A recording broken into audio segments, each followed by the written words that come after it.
أعوذ بالله من الشيطان الرجيم. بسم الله الرحمن الرحيم. والسماء ذات البروج واليوم الموعود وشاهد ومشهود. قتل أصحاب الأخدود النار ذات الوقود إذ هم عليها قعود وهم على ما يفعلون بالمؤمنين شهود. وما نقموا منهم إلا أن يؤمنوا بالله العزيز الحميد الذي له ملك السماوات والأرض والله على كل شيء شهيد. إن الذين فتنوا المؤمنين والمؤمنات ثم لم يتوبوا فلهم عذاب جهنم ولهم عذاب الحريق.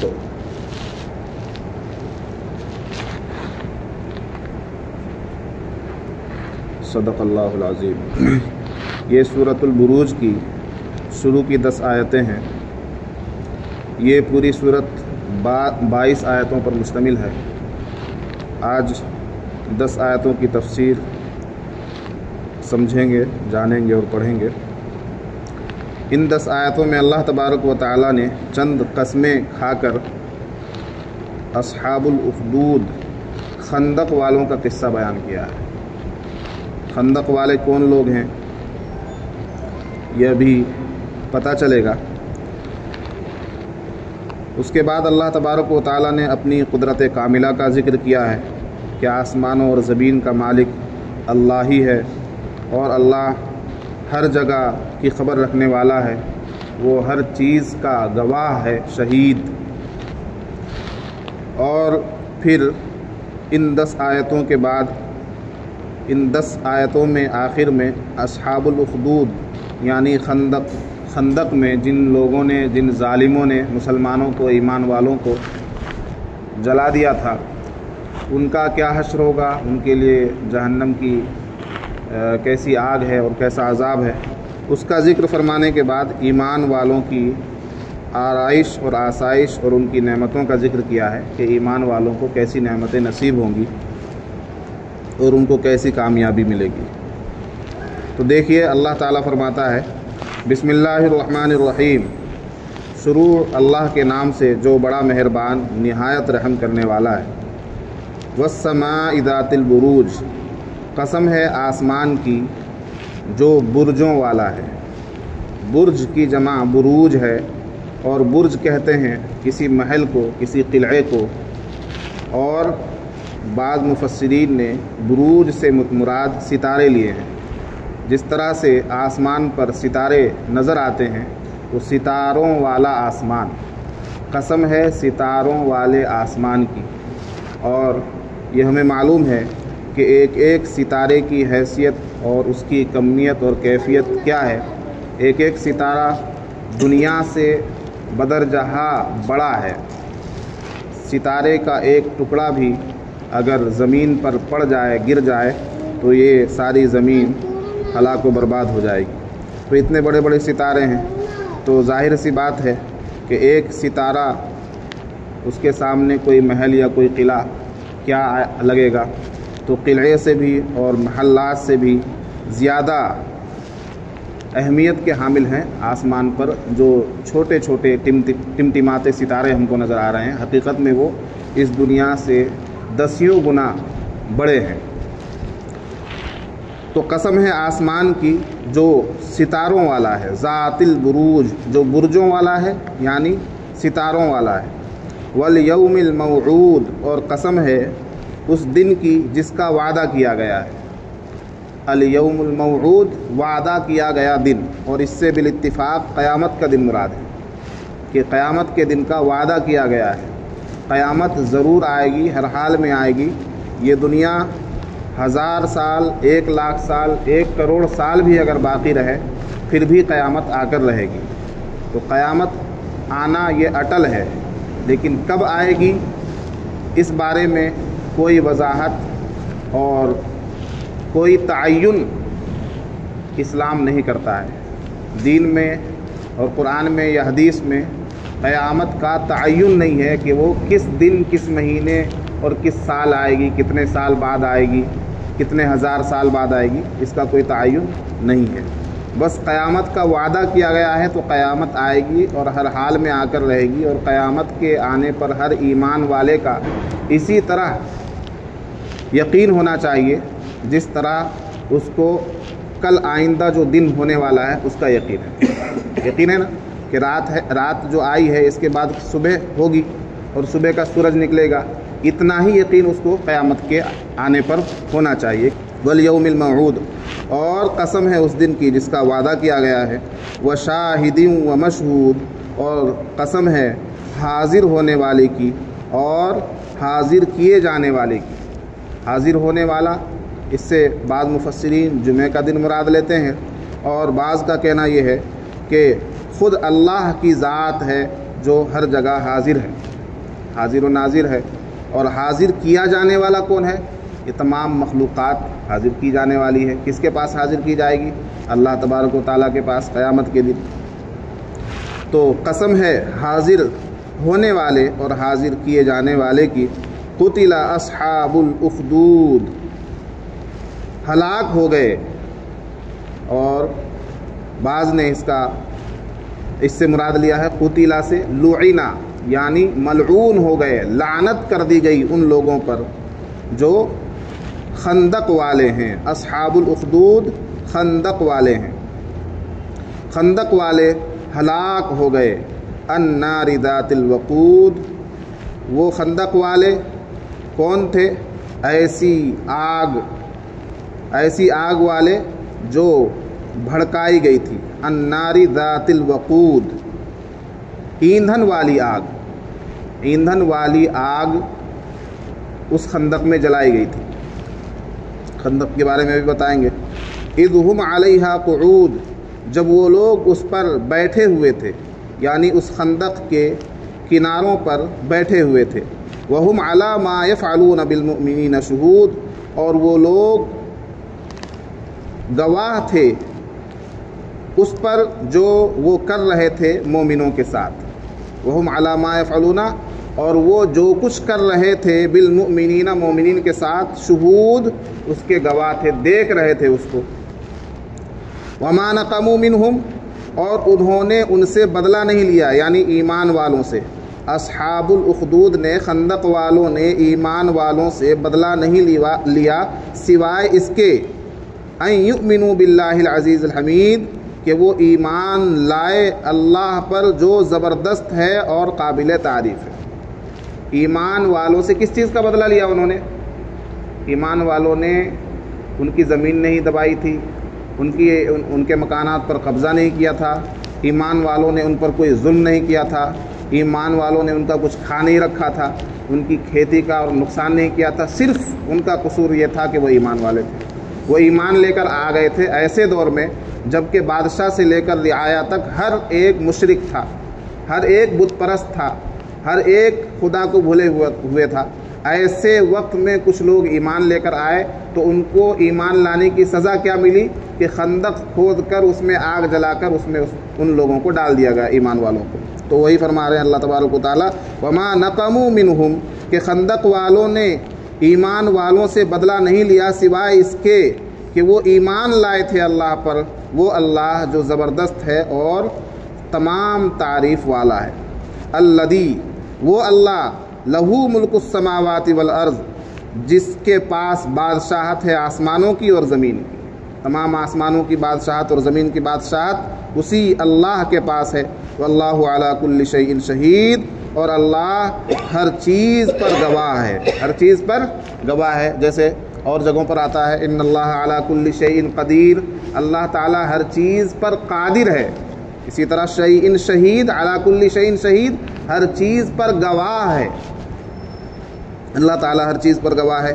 ان الذین فتنوا المؤمنین، بے شک وہ لوگ جنہوں نے مومن مردوں کو، والمؤمنات، اور مومن عورتوں کو آزمائش میں ڈالا۔ فتنوا، آزمائش میں ڈالا، یعنی ان کو مصیبت میں ڈالا، ان کے اوپر ظلم و ستم کیا۔ ثم لم یتوبوا، پھر وہ لوگ توبہ بھی نہیں کیے، پھر ان لوگوں نے توبہ بھی نہیں کی، مسلمانوں پر، ایمان والوں پر ظلم کرنے کے بعد، ان کا قتل کرنے کے بعد توبہ بھی نہیں کی، تو ان کے لیے کیا حشر ہے؟ فَلَهُمْ عَذَابُ جَهَنَّمَ، تو ان کے لیے جہنم کا عذاب ہے، وَلَهُمْ عَذَابُ الْحَرِيقِ، اور ان کے لیے جلا دینے والا عذاب ہے۔ جہنم کا عذاب اور جلا دینے والا عذاب، ڈبل ڈبل عذاب کا ذکر کرنے کا مطلب یہ ہے کہ بہت سخت عذاب ہے ان کے لیے۔ تو ان آیتوں میں اللہ تبارک و تعالی نے خندق والوں کی ہلاکت کا ذکر کیا ہے کہ خندق والے ہلاک ہو گئے، یعنی جنہوں نے خندق کھود کر مسلمانوں کو، مومنوں کو جلا دیا تھا زندہ دنیا کے اندر، وہ ہلاک ہو گئے، ہے نا۔ بظاہر تو لگ رہا ہے کہ ہلاک تو ان لوگوں نے کیا، تو وہ کیسے ہلاک ہو گئے؟ یعنی اللہ کے نزدیک وہ ہلاک ہوئے جنہوں نے ہلاک کیا، کہ اللہ تعالیٰ قیامت کے دن ان کو سخت عذاب دے گا۔ واقعہ کیا تھا؟ مسند احمد میں ایک حدیث ہے، مسند احمد میں حدیث ہے کہ پہلے زمانے میں ایک بادشاہ تھا، اور اس بادشاہ کے پاس ایک جادوگر تھا، کاہن جادوگر۔ جب وہ جادوگر بوڑھا ہو گیا تو اس نے بادشاہ سے کہا کہ اب تو میری موت کا وقت قریب ہے، چنانچہ کسی بچے کو، کسی لڑکے کو میرے پاس رکھ دو، جو کچھ جادو میں جانتا ہوں میں اس کو سکھا دوں گا۔ پہلے جادو کا زمانہ ہوا کرتا تھا۔ تو بادشاہ نے ایک لڑکے کو جو ذہین تھا اس کو لگا دیا اس کے پاس کہ بھئی تم سیکھ لو اس کا علم، مرا جائے گا تو اس کا علم ضائع ہو جائے گا، جادو اس کا ضائع ہو جائے گا۔ تو وہ لڑکا اس کے پاس سیکھنے لگا جادو، گھر سے آتا تھا اور اس کے پاس جادو سیکھتا تھا۔ اسی درمیان میں راستے میں اس کو ایک راہب مل گیا، راہب کہتے ہیں عیسائی عالم کو، ہے نا، چونکہ عیسائی مذہب تھا اس وقت، ہر دور میں الگ الگ مذہب ہوا ہے، دین تو ایک ہی رہا ہے، شروع سے اب تک دین ایک ہی رہا ہے، دین یعنی اسلام، دین کا مطلب اسلام، مذہب بدلتا رہا ہے، اور مذہب بدلنے کا مطلب یعنی ایک نبی تشریف لائے، رسول تشریف لائے، انہوں نے جو احکامات بتائے امت کو وہ مذہب ہے نا۔ جیسے حضرت عیسیٰ علیہ السلام کا ایک مذہب تھا، حضرت موسیٰ علیہ السلام کا ایک مذہب تھا، حضرت ابراہیم علیہ السلام کا ایک مذہب تھا، لیکن دین سب کا ایک ہے نا، اور وہ دین کیا ہے؟ اسلام ہے۔ تو حضرت عیسیٰ علیہ السلام سے لے کر نبی پاک صلی اللہ علیہ وسلم تک عیسائی مذہب تھا۔ جو لوگ اس وقت عیسائی مذہب کو یعنی سچے عیسائی مذہب کو فالو کرتے تھے، ابھی تو وہ سچا مذہب گڈمڈ ہو گیا ہے اور اس کو ختم کر دیا ہے عیسائیوں نے، تو جو اس وقت اصلی عیسائی مذہب تھا جس کو لے کر حضرت عیسیٰ علیہ السلام آئے تھے، اس کے عالم کو راہب کہتے ہیں، ٹھیک ہے۔ تو وہ لڑکا جو جادو سیکھنے کے لیے گھر سے جایا کرتا تھا، راستے میں اس کو ایک راہب ملا جو اللہ کی عبادت کرتا تھا، ذکر و اذکار کرتا تھا، واعظ و نصیحت کرتا تھا۔ تو یہ لڑکا تھوڑی دیر اس کے پاس بیٹھنے لگا، راہب کے پاس، کہ دیکھیں یہ کیا بتاتا ہے۔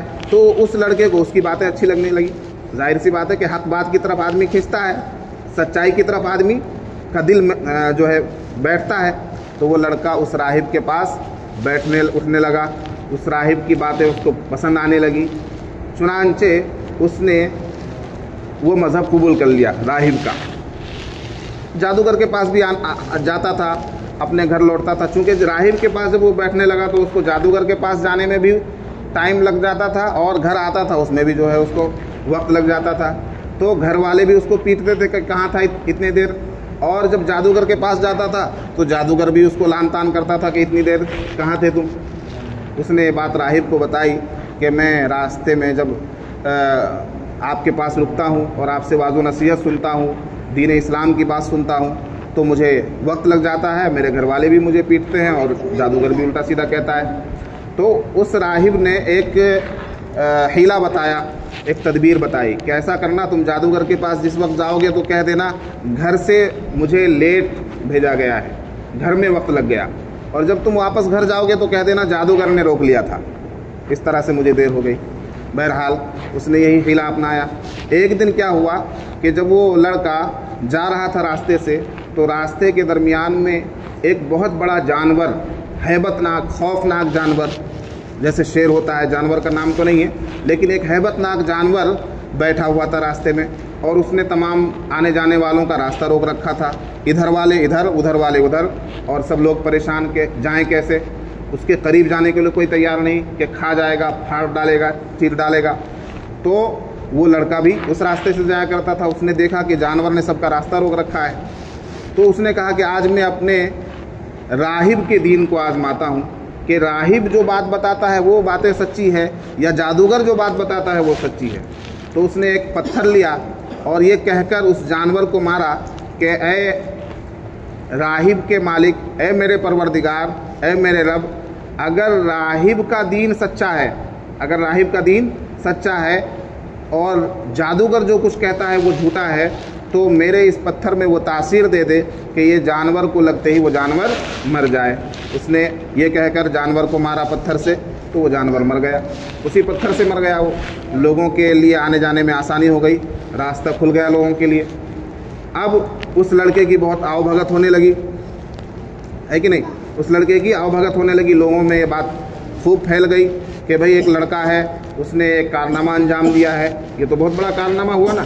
تو لوگوں کا اس کے پاس تانتا لگنے لگا، بھیڑ لگنے لگی کہ ہمارا یہ کام کر دیجئے، ہمارا یہ کام کر دیجئے۔ اس نے جا کر راہب کو بتایا پھر یہ واقعہ کہ میں جا رہا تھا راستے سے، تو ایک جانور جو ہے پڑا ہوا تھا اور اس کو میں نے پتھر یہ کہہ کر مارا تو وہ مر گیا۔